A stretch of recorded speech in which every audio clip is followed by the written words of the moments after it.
Hayyee kabajamtoota dhaggeeffattoota keenyaa namni amma asitti ilaalaa jirtan kuni namoota 18 onaa warra jaarsotti guyyaa tokko jilmaadhaan ajjeefaman keessaa nama akka carraa taatee gangalatee allayyaa ufgatuudhaan lubbuu isaa baraareedha. Amma namni kuni akkuma argaa jirtanii akka carraa taatee uummatii allayyaa san keessaa baasee kunoo amma uummata isaa gidduutti argamuutti jira. Amma isuma waliin wal simbarsiisee mudannoof rakkoo isarra qaqqabe asumarraan akka isarraa dhaggeeffatanii isin affeera. Mee ilaa maqaa keetii fi bakka dhaloota keetii nutti himachuudhaan akkamitti akka qabamtee fi eenyu akkasi qabe nutti himuudhaan eegali. Ani maqaan koo Burruusee Lammaan jedhama. Burruusee Lammaan jedhama. Gandi kiyyaa iddoo Qacammee magaalaa Qacammee ganda duwwaa tokkoo jedhama. Achi keessaa hojjetaa ta'ee to'an hojjetachaa ture.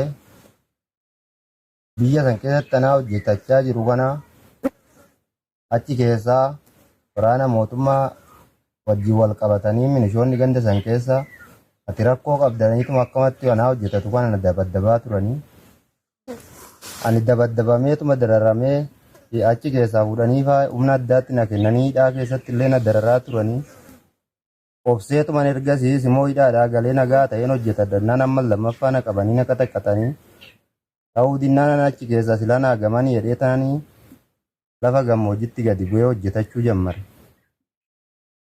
Amma hojjetachuu jammaree achii gad dhufee hojii kiyya hojjetachaan jira. Biyya mul'unna beekaa ciraa ciraddeen waan maraanuu hojjetachaa jira. Soomana keessaa iddoo soomanaa jirru guyyaa sunii achi nuyi galgala rafneerra halkan nutti duudanii milishoota gandaa wajjin nutti duudanii dhufanii bakka nuyi rafnutti namticha nani waja bira bulus nama nagaa qabanii koottaa isin jedhanii nu fuudhanii deemanii aanaa kaambii nu geessan aanaa warra jaarsoo. Aanaa warra jaarsoo nu geessanii achitti kaambitti nu galchanii achuma bullee halkan nuyi achi bulee jiru kana kaatinaadhaan na hidhanii achi keessa nu bulchanii halkan nu yaasanii muuluu keenya nu yaasanii makiinaa lamatti nu naqatanii kaan harka duubatti hidhanii ana kaatinaadhaan na hidhanii qarree achirraa makiinaa nu oofanii gara Goojjamitti iddoo Alaantee jedhamu qarree Ayyallaa achirra nu dhaabanii kaan nu ciciibsanii xiitiidhaan nu qaxaqqatuu qabnanan hoggaana biratti nama fixuu qabanani keessaa Ayyallaa of gate kaatinumaa hidhamee tananii achiyaan jalaa baqadhee toggale bakka. Mee iddoo san hin gahin dura egaa namni kun akkuma argaa jirtanii qotee bulaa ture magaalaa Qacammee keessatti hojiidhaaf kan bulaatiin hojjechaa ture. Roorroon itti hammaatee innaan magaalaa sunirraa gadi baheeti gara argitee naannawa magaalaa gara baadiyyaatti bahee hojii qonnaatti bobba'ee hojii qonnaatirra ture. Ammallee amantaan isaa musliima waan taateef yeroo sun soomanarra ture isaa soomanarra jiru fuudhanii mana hidhaa galchanii mana hidhaatti gaafa si geessan kana maal siin jedhan ati waan balleessite qabda badiin kee maal siin jedhan?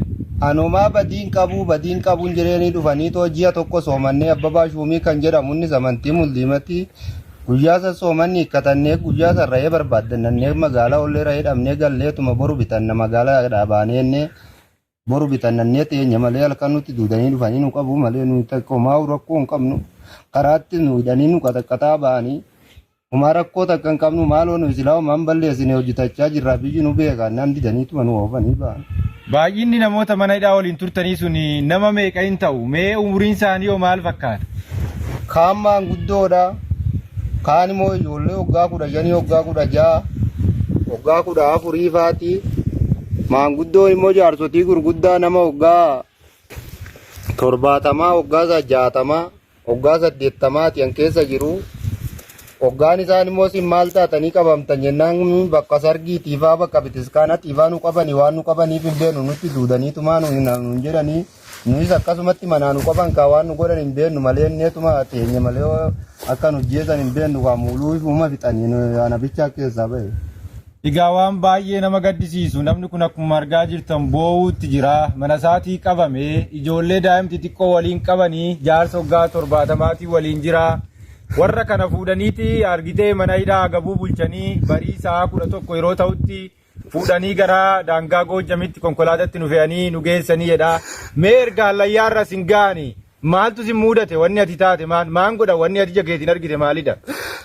Achirraa nu buusaniituma kaamma tarayyeessa xamadanii too makiinaa dhaabanii achirraa harcaa nu jedhanii ajjallaa gubbaa nu dhaabanii nu ciciibsanii dhaadhan jirraan xiitiidhaan ajjeesuu qabna nan keessaa konkolaattee ayyallaa of gate.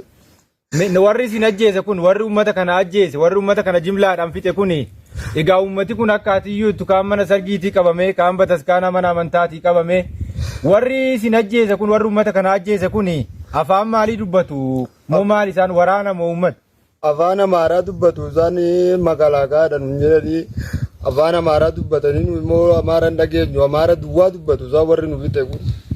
Egaa akkuma isiniyyuu argaa jirtanii warri kun makalaakaa kanatti fakkaate afaan Amaariffaa dubbatu jedha. Kan ajjeesan immoo gara Goojjamitti gara daangaa Goojjamitti achi baasanii xallayyaa irratti gabbuusanii xallayyaa irraa rasaasan tumanii namni baay'een allayyaatti gadhume lubbuu kiyya baraaruudhaaf allayyaa of gateedha. Qaama isaa akkuma amma argaa jirtan kana qaamni isaa hundi madaadha qaamni isaa quncaadha. Egaa wanti dugda isaatirra jiru gara dugda isaa qaamni isaa cufti caccabaadha. Ammaan kana akka barbaadetti socho'uu hin danda'u. Haa ta'uti lubbuu isaa baraarrachuudhaaf qofa qaamni isaa garii uleedhaan tumame garii allayyaa ugateeti bifa kanaan luqqa'ee amma miilli isaa cabaadha socho'uu hin danda'u. Gargaarsa uummata isaatiin inni lubbuu isaa of baraaruu danda'eera. Egaa uummanni Oromoo bifa kanaan dhumuu jira. Baay'ee nama gaddisiisa. Namni kun akkanatti mimmaan bo'uutti jira. Uummanni Oromoo bakka jirtanii sagalee walii taatanii uummati keenya bifa kanaan dhumuu jiru kana cinaa akka dhaabbattan asumaanin siniidhaan.